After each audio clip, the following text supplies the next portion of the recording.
Hai, jumpa lagi. Assalamualaikum warahmatullahi wabarakatuh. Salam sejahtera bagi kita semua. Om Swastiastu. Hari ini saya mau coaching ya.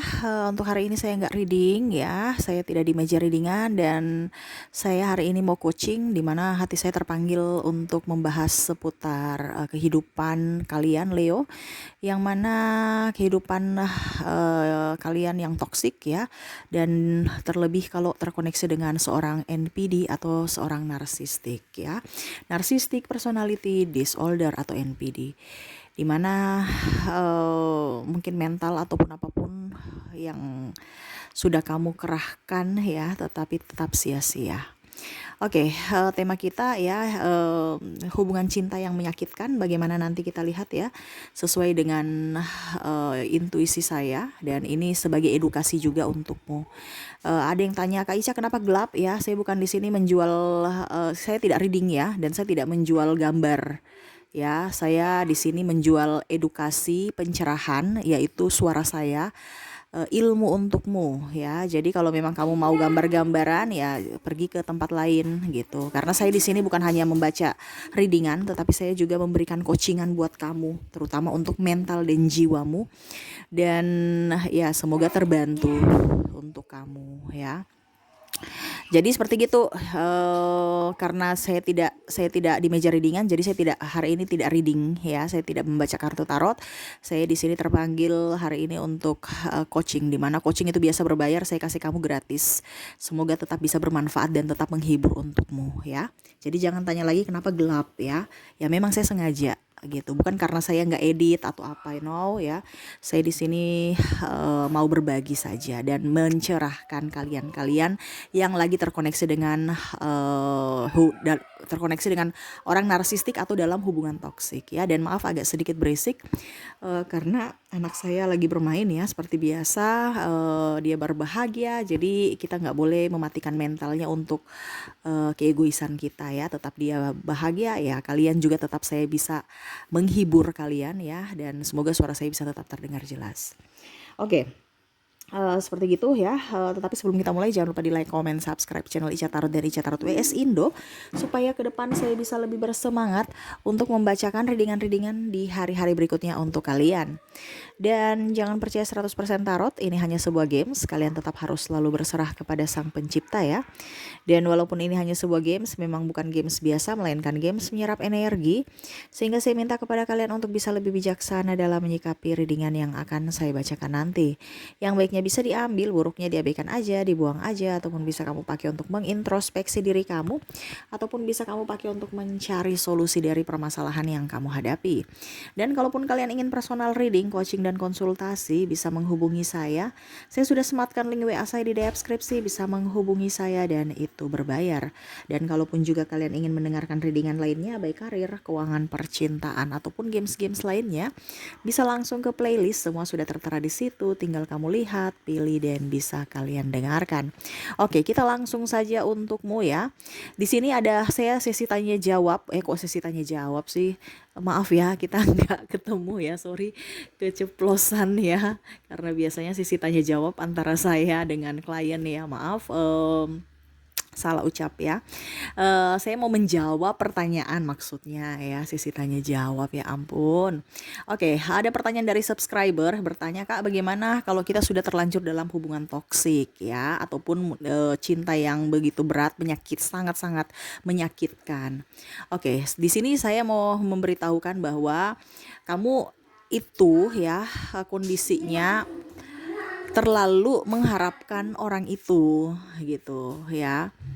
Em, Kalau kamu sudah terlanjur ada di dalam hubungan toksik, berarti kamu harus memperhatikan dirimu, harus memperhatikan mentalmu, yang dimana sekarang kondisinya pada saat kamu Leo ya sudah ada dalam hubungan toksik, kamu merasa bahwa diri saya adalah diri yang tidak berguna. Itu yang mindset salah ya. Tapi memang seperti gitu, kamu kan berpikirnya mau memberikan yang terbaik untuk orang lain, dan pada saat orang lain itu tidak bahagia, kamu menyalahkan dirimu sendiri. Itu yang saya rasakan pada dirimu ya. Kamu mau menjadi orang yang terbaik untuk orang lain dan mengorbankan dirimu. Kenapa? Karena orang-orang di sekelilingmu tahu bahwa kamu itu bisa dimanfaatkan. Bukan berarti saya mengajar kamu tidak mempunyai empati ya, no. Di sini saya disclaimer dulu, kita jadi baik, oke, tapi kalau terlalu baik jangan. Apa yang berlebihan dan berkekurangan itu tidak baik. Kita harus di sedang-sedang saja. Ada yang bertanya, Kak Ica, kemarin Kak Ica bilang kita harus hati kita harus bersih, hati kita harus baik, hati kita harus menaikkan vibrasi kita supaya kita selalu berpikir positif. Tapi sekarang kok Kak Ica bilang harus logika juga ya, harus lebih up. Ini dalam artian gini, beda ya kalau kita berinteraksi dengan Tuhan untuk kita memanifestasikan apa yang kita inginkan seperti coaching-coaching saya sebelumnya ya. Itu antara kita dan Tuhan, kita harus bisa mendominasikan atau melebihkan hati kita ya. Seperti kalau kamu mau mendengar suara Tuhan, berarti kan kamu harus di vibrasi atas, harus bisa lebih mendengar suara hati dibandingkan logika. Itu kalau kamu berinteraksi ingin mendengar suara Tuhan atau ingin kalau kita berinteraksi dengan semesta, berarti memang kita harus hati kita baik, vibrasi kita up. Tetapi kalau kita berinteraksi dengan manusia, hati dan logika kita harus seimbang. Itu maksudnya. Jangan kamu lurus-lurus. Terkadang orang itu ya lurus-lurus. Saya harus baik, saya harus ini supaya Tuhan. Beda antara Tuhan dengan manusia. Kamu tidak bisa membandingkan manusia dengan Tuhan. Itu yang salah. Seolah-olah kamu itu mau seperti, kamu memperlakukan dirimu seperti Tuhan, memberikan mereka tuh kayak seperti Tuhan gitu. Jadi ibaratkan kamu disakiti, oke, di ini oke. Padahal di firman aja mengatakan bahwa ya, jadi kamu baik-baik sama mereka dengan harapan semesta akan memberikan yang terbaik untukmu. Oke, dia memberikan terbaik untukmu. Tapi kalau kamu lagi emosi dan tidak nyaman bersama orang itu sama saja menghambat dirimu untuk bisa menerima berkat semesta. Kenapa? Kamu di vibrasi bawah. Makanya untuk bisa mendapatkan berkat semesta, ya kamu harus di vibrasi atas. Dengan cara apa? Bahagia. Bagaimana kamu dengan orang toksik bahagia? Makan hati, bener kan? Kamu dengan orang toksik entah dalam hubungan, entah dalam pekerjaan, ini karena saya merasakan ini kamu punya energi itu banyak sekali mumet dari segala arah. Entah dari hubungan, entah dari pekerjaan yang toksik, entah dirimu sendiri yang menjadi toksik karena keraguan, kecemasan, ketakutan dalam dirimu, yang akhirnya menjadi toksik untuk dirimu sendiri. Ya, apalagi kalau kamu terkoneksi dengan orang narsistik, lebih parah lagi. Kenapa? Mentalmu yang diambil ya, direnggut kebahagiaanmu. Kenapa? Karena kalau kita bicara narsistik ya, kebahagiaannya adalah kemalanganmu atau kesusahanmu atau penderitaanmu. Jadi kalau kamu terkoneksi dengan orang narsistik, karena saya lihat di sini ada beberapa dari Leo yang terkoneksi dengan narsistik, di mana ya kalau kamu terkoneksi dengan narsistik, baru kamu mengharapkan narsistik membahagiakanmu. No, jangan harap. Kenapa? Karena kebahagiaannya adalah penderitaanmu. Baru kamu mau dia menderita. No, dia mau bahagia. Jadi bahagianya apa? Lihatmu menderita. Kenapa? Karena ini ada gangguan. Kalau orang narsistik itu ya, personality disorder, itu orang ada gangguan kejiwaan yang mana dia merasa bahwa dirinya baik-baik saja. Ya. Jadi ada yang bilang kalau kita sudah di dalam hubungan bersama narsistik atau hubungan toksik, gimana Kak untuk keluarnya? Ya itu pilihanmu lagi. Kalau seandainya kamu belum menikah, ya berarti kamu bisa putus ya, ataupun apapun. Tapi saya cinta dia Kak, ya itu pilihanmu lagi. Kenapa? Karena dia tahu kelemahanmu. Kamu terlalu mencintainya dibandingkan kamu mencintai dirimu sendiri, sehingga dia tahu kamu lemah dan akhirnya bisa dimanfaatkan. Ini manfaatkanlah dalam hal finansial maupun seks, saya lihatnya ya. Kalau dia tidak membuat kamu tidak mengikuti apa yang dia mau, dia marah. Apalagi kalau kamu punya kesalahan, wah dia lebih marah lagi. Ya. Kamu yang setengah mati, dia yang santai, ada yang pemalas. Kalau seandainya kamu ya belum menikah, ya kamu harus lihat lagi dulu orang-orang yang dekat dengan dirimu. Jangan sampai sudah menikah baru menyesal. Ini edukasi ya, bukan berarti saya suruh kamu atau menakut-nakuti kamu atau apapun, no ya. Kalau orang belum menikah itu syukur ya, karena setidaknya semesta mau memperlihatkan kamu itu jangan sampai kamu salah langkah, jangan sampai kamu salah pilih. Karena kebanyakan Leo ya, hanya dimanfaatkan dari sisi finansial. Kenapa? Dia tahu Leo itu tangguh. Entah Leo perempuan, entah Leo laki-laki, dia tahu tangguh. Jadi pasangannya tuh kadang-kadang dia tahu bahwa oke, kelemahannya contoh ya di diriku, dia sayang sekali sama saya bisa memanfaatkannya. Suka-suka saya, mau ada atau tidak, saya mau pergi atau tidak, ya suka-suka aja. Pasti saya melakukan kesalahan, saya minta maaf dengan kamuflase, minta maaf yang mendramatisir, pasti dia memaafkan saya, dan itu dia ulang lagi, dan lebih parahnya kamu masih memaafkannya. Bukan kita bicara tidak memaafkan ya. Oke, memaafkan, tetapi kalau kamu kembali ke circle itu, ini yang bodoh. Maaf saya bilang bodoh dalam artian bukan bodoh juga sih, maksudnya ya maaf ya, bukan artinya gini, kalau orang, saya bingung ya. Leo itu pintar, tetapi terkadang karena empatinya tinggi, jadi bisa dimanfaatkan. Nah, kalau orang bodoh, dia karena tidak tahu gitu loh. Dia tidak tahu, makanya dia melakukan kesalahan itu. Nah, ini lebih parahnya, Leo ini udah tahu orang itu udah nggak baik, udah niat jelek, tapi kamu macam mengizinkan dirinya datang untuk menyakitimu lagi dengan membawa dia masuk dalam hidupmu gitu loh. Jadi di atasnya bodoh itu apa gitu ya? Kamu jawab sendiri. Beda, orang yang tidak tahu menjadi tahu. Kamu ini udah tahu tetapi membiarkan itu terjadi untuk dirimu. Kenapa? Karena empatimu tinggi. Ibaratkan kamu lebih menyayangi orang itu dibanding dirimu. Padahal di sini semesta mau kamu harus bisa membahagiakan dirimu dulu. Sangat disayangkan kalau hidupmu hanya dipakai untuk tidak berbahagia, padahal hidup ini hanya sementara. Hanya sebentar saja. Waktu itu kan tidak bisa kita terulang ya, berjalan terus ya. Jadi sangat disayangkan kalau hidupmu hanya dipakai untuk tidak berbahagia. Dan kalaupun seandainya, bagaimana caranya supaya saya bisa tahu Kak? Ya bersamanya terus. Mungkin kamu pergi liburan 2-3 bulan lah seperti gitu ya. Baru kamu bisa tahu karakter mereka. Jadi baru kamu bisa tahu bahwa oh ternyata karakternya kayak gini toh. Bukan cuma 1-2 hari kamu ke Senin Kamis jumpa dia ya dia bisa mengkamuflase dirimu. Karena kalau orang narsistik ataupun jangankan orang pasangan ya, sahabat narsistik aja, dia itu mau sesuatu yang ada dari dirimu sehingga dia memujamu dengan kata-kata indah, kata-kata baik. Karena apa? Ada sesuatu yang diinginkan dari dirimu. Pada saat kamu tidak mempunyai apa-apa ya, baru kamu tahu ternyata orang ini baik atau tidak.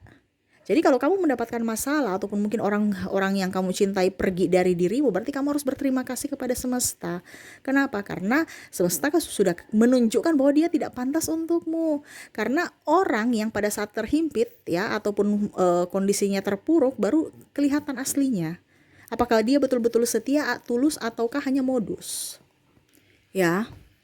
Makanya kalau orang narsistik, keluarga dekatnya ataupun mungkin orang-orang terdekatnya udah tahu kelakuannya, jadi nggak mau dekat-dekat. Karena hanya mengorbankan orang yang di sekelilingnya. Kenapa? Ya tadi, kebahagiaannya adalah melihat orang-orang di sekeliling itu merasa tidak nyaman ataupun menderita. Nah ini ya, jadi kalau Leo ya, orang itu kalau dibilang dia kenapa pergi ke Leo, karena dia merasa tangguh, dia bisa merasakan mendapatkan sesuatu tanpa capek.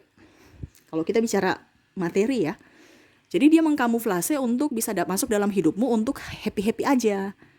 Pada saat kamu tidak mempunyai sumber daya, dia akan pergi. Begitu terus ya. Dan lebih parahnya, ada beberapa yang bertanya, Kak Ica, terus apa dia bisa berubah?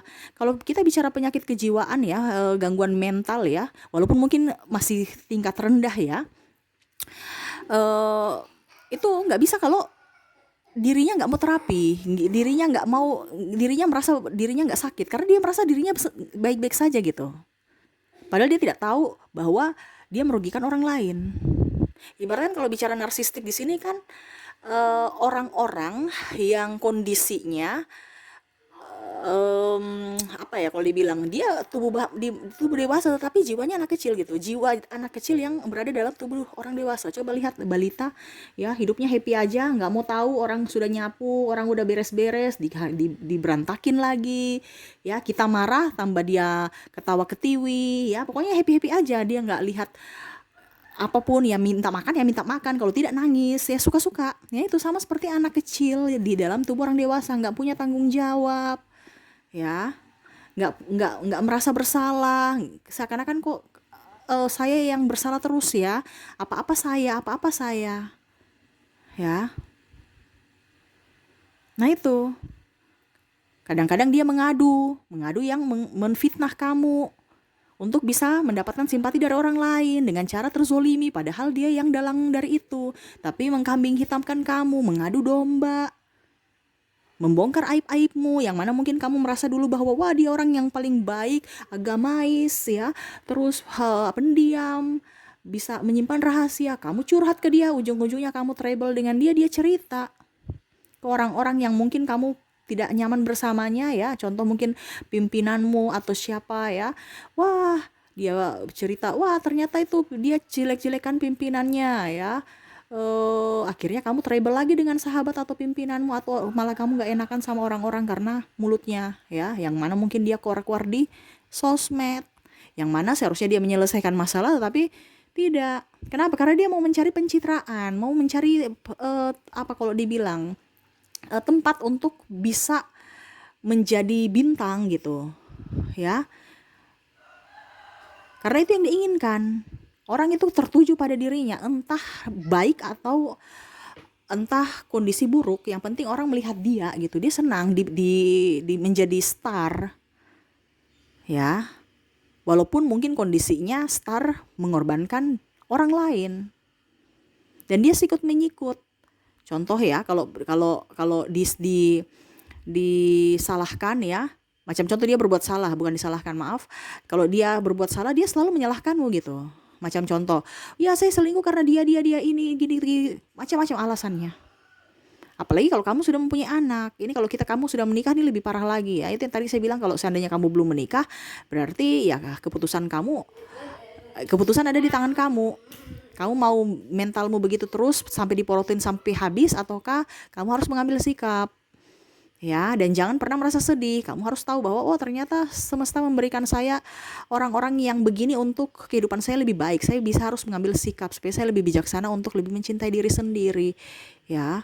Supaya kamu juga tahu bahwa oh dunia ini tidak seindah yang saya atau seperti drama-drama Korea atau impian saya ya. Di mana impian kamu ya kamu ciptakan sendiri, bukan mengharapkan dari orang itu.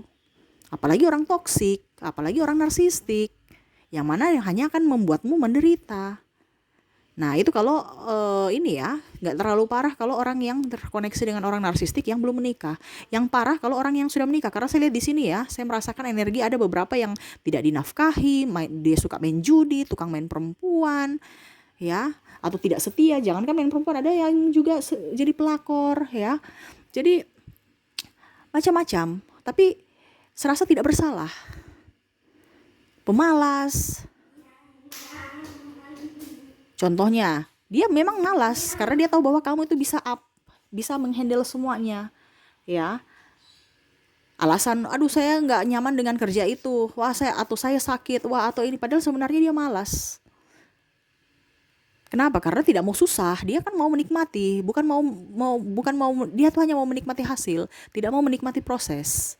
Pada saat hasilmu habis, ya sudah, dia pergi mencari suplai lainnya untuk bisa mengeruk hasilnya lagi. Pada saat dia lihat kamu sudah up lagi, ya dia datang untuk mengeruk hasil kamu lagi.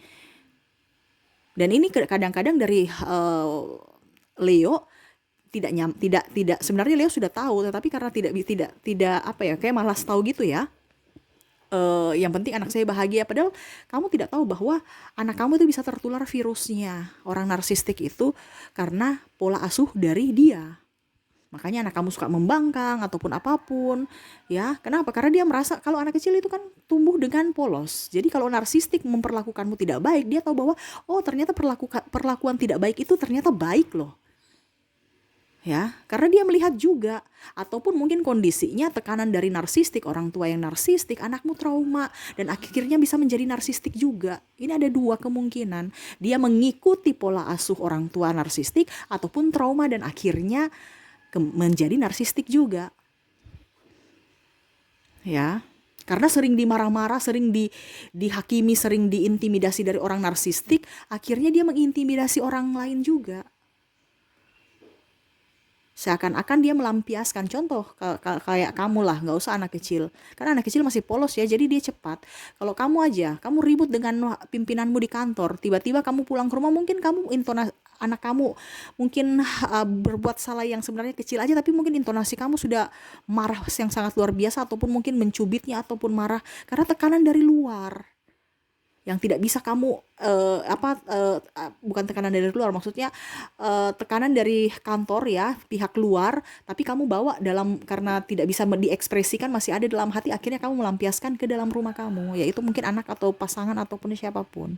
Pernah seperti gitu kan? Ataupun orang-orang yang sebenarnya yang merasa yang kamu merasa bahwa dia nggak tahu apa-apa gitu. Nah ini apalagi kalau bicara anak, yang mana kamu mungkin merasa bahwa aduh, saya mau berpisah, tapi di sini saya disclaimer ya, untuk orang yang sudah nikah bukan berarti saya ajar kamu untuk mau berpisah, no, itu pilihanmu ya, karena saya di sini bicara mental. Kalau memang manusia kan punya mental kan beda-beda ya, ada yang memang merasa bahwa sudah, saya biasa aja bicara dengan narsistik, atau narsistik mau bikin apa ya saya ora urus ya, itu nggak jadi masalah kalau memang kamu kuat mental. Tapi kan ada beberapa yang Leo ini nggak kuat gitu, malah sakit-sakitan pikiran. Ya ini kalau kuat ya nggak jadi masalah, tapi kalau kurang nggak kuat secara mental, ya berarti kamu harus eh, menjaga dirimu. Kamu harus bisa ada perlindungan untuk dirimu sendiri. Bagaimana kamu melindungi keluargamu dan anakmu kalau dirimu saja kamu nggak betul ya, nggak sehat gitu. Ibaratkan kamu sakit, bagaimana kamu mau eh, mencari nafkah, ataupun melindungi merawat keluarga kalau kamu sakit? Nggak bisa ya. Jadi harus dibenahi dari dirimu dulu. Nah, itu keputusanmu. Kamu mau mengambil keputusan yang bagaimana, itu terserah dari dirimu. Saya cuman bilang di sini mental kamu. Ada beberapa yang kemarin tanya, Kak, saya apa ya, kalau agama kan melarang, ya memang agama melarang, siapa yang mau sih, dan kita juga kan tidak bisa dalam kondisi begini. Jadi kadang-kadang kita juga kalau bicara agama, kita contoh ya, ada beberapa orang yang berpisah, jangan kita menjudge juga, karena kita tidak tahu bagaimana kondisi dia, bukan hanya lihat dari satu sisi. Jadi kita itu harus bisa berpikir dengan bijak. Kalau orang bercerai ya, bukan berarti dia salah. Itu mungkin keputusan paling terakhir yang mungkin dia merasa sudah nggak mampu, dan itu keputusan terakhir. Jadi kita jangan menjudge bahwa orang jelek, wah janda itu jelek, wah duda itu nggak bagus, ya jangan. Wah itu dosa, ini kita nggak bisa menghakimi, karena belum tentu kita juga artinya suci. Kita harus bisa tahu bahwa ternyata mengambil pelajaran dari mereka. Tetapi selama masih mampu ya, kamu harus jangan sampai ada perceraian. Seperti gitu ya. Perceraian itu terjadi kalau memang sudah nggak ada jalan keluar. Ya, tapi bukan di sini saya kasih edukasi untuk bercerai. No, nggak, saya nggak kenal kamu ya. Saya mau di sini kasih edukasi secara mental supaya jiwa kamu baik. Kenapa? Karena mental kamu bagus, itu rezeki bagus loh, serius. Rezeki bagus, kesehatan baik. Kalau sekarang kamu sakit-sakitan, rezeki seret, itu berarti ada sesuatu yang tidak diterima hatimu, karena logikamu bertolak belakang dengan hatimu. Coba kamu berpikir, kamu sekarang sakit-sakit apa, pasti ada pikiran atau tekanan dalam pekerjaan ataupun apapun. Kenapa? Ya karena bertolak belakang antara hatimu dan jiwamu. Harus diperbaiki, bukan dipasrahkan. Itu salahnya di situ. Terkadang kamu memasrahkannya, padahal kamu punya kualitas pemikiran ya. Artinya kamu tuh smart ya, pintar, tetapi tidak mau mencari solusi dari permasalahanmu sendiri. Nah, itu salahnya di situ. Makanya saya mau memperbaiki apa yang mungkin kamu merasa bahwa kayaknya ini saya harus begini-begini aja, padahal sebenarnya itu salah. Macam contoh tadi saya bilang ya, kamu tetap aja kamu sudah tahu kamu di hubungan narsistik, kamu korban. Tetapi karena kamu berpikir bahwa nanti anak saya bagaimana? Seakan-akan anak kamu contoh kalau berpisah ya, ataupun break, langsung dia tanya, ayah gimana, saya kangen ayah. Akhirnya kamu berpikir, wah anak saya kasihan, gara-gara anak saya menderita karena saya memisahkan dia dengan ayah. Ini contoh kalau kamu seorang istri ya, seorang ibu. Terus akhirnya sudah deh, saya mengambil keputusan untuk anak saya, saya nggak apa-apa saya menderita, yang penting anak saya tidak menderita. Padahal kamu salah, dia akan menderita juga. Makanya tadi saya bilang kan, dia bisa ikut trauma karena pola narsistik itu, ya, karena tekanan dari narsistik, ataupun dia akan bisa menjadi narsistik juga kalau pola asuhnya seperti gitu. Dia mengikuti, dan bahkan kamu tertekan karena narsistik menekanmu, anakmu juga akan ikut menekanmu, tidak mendengarkanmu, nasihatmu. Kenapa? Karena dia merasa bahwa pola narsistik itu baik. Dan narsistik pun tahu kelemahanmu di anak, dia tahu itu. Jadi dia bisa memakai anak untuk menjerat kamu supaya tetap masuk dalam jebakan dia. Dimana kamu yang harus bisa menjadi eh, tulang punggung keluarga walaupun kamu wanita. Ini contoh ya, ada ataupun apapun yang sesuai dengan dirinya inginkan. Ya, jadi kalau kamu sudah tahu bahwa orang itu tidak baik walaupun pasanganmu, ya kamu harus bertindak untuk dirimu dan keluarga. Entah, ada beberapa yang bilang, Kak, saya nyaman kalau saya berpisah aja dengan pasangan. Ya terserah. Ada juga yang berpikir, Kak Ica, saya tetap nyaman kalau ya begitu-begitu saja hubungan digantung. Yang penting saya stopkan hubungan dengan dia tetapi tidak bercerai. Yang penting saya self love dan saya tetap fokus pada anak dan keluarga. Ya nggak apa-apa, itu pilihan. Yang penting mentalmu bagus dulu. Jangan kamu sudah nggak kuat dengan omongan manusia di luar sana tentang dirimu, nanti kalau seandainya bercerai, kamu bercerai, dan itu akan ada rasa bersalah. Selama dirimu merasa tidak bersalah atas apa yang kamu lakukan, berarti hatimu itu sudah menyatu dengan logikamu. Jadi kamu bisa mengambil tindakan itu. Tetapi kalau seandainya kamu masih ragu dan kamu merasa bahwa, wah saya kayak nanti merasa bersalah dengan ini, ya jangan ambil tindakan itu dulu. Kita bicara kesiapan mental. Jangan sampai salah langkah akhirnya kamu merasa tidak nyaman atau merasa berdosa. Nah itu ya, jadi kalau orang yang sudah nikah nih yang harus lebih berhati-hati, karena jebakan-jebakan narsistik ini sangat lihai ya. Dia itu mengambil, apa ya, kalau dibilang, ya kalau dibilang itu eh dia eh, dia bisa membuatmu stres juga, dan bahkan kamu bisa sakit-sakitan ya. Dan sakit-sakit stres itu kan sebenarnya kebahagiaan dirinya, karena dia orangnya jiwa kompetisi ya. Dan kalau ada masalah denganmu, ya tadi aib-aibmu dikeluarkan ya, dia bongkar semua, menjudgemu. Kalau anakmu bahagia, dia bilang itu karena saya. Anakmu sukses itu karena saya. Dan kalau anakmu salah, kamu lagi yang disalahkan. Ya, contohnya nih ya, anak kamu rewel, kamu tegur, nanti dia cerita ke orang, dia tukang marah-marah anaknya tuh, ibu yang tidak baik. Ini contoh ya. Ataupun mungkin kondisinya kalau seandainya kamu apa tidak tegur dia, pas anak kamu mungkin berkelahi ataupun apapun, nanti dia bilang lagi itu karena didikan ibunya itu ya, tidak mau tegur-tegur kalau dia salah. Jadi kamu langsung kayak gila gitu. Wih, saya tegur dia salah. Saya nggak tegur salah. Terus apa yang harus saya lakukan? Nah itu salah satu narsistik tuh kayak gitu. Jadi kadang-kadang kita bingung pola pikirnya tuh kayak gimana. Makanya sebelum kamu gila, lebih baik kamu menjaga jarak. Nah itu ya. Jadi kamu yang harus lebih tegas untuk dirimu, untuk mentalmu. Sayangilah dirimu, sayangilah mentalmu supaya hidupmu jauh lebih bahagia. Dan juga kepada anak-anakmu. Nah itu ya. Jadi kalau kamu tetap dikoneksi itu, ya siap-siap saja kamu menjadi menderita. Karena apa? Kependeritaanmu itu adalah kebahagiaan dari dirinya. Jadi kalau ada yang bertanya bagaimana supaya dia berubah, nggak bisa ya, hanya Tuhan yang bisa merubah dia.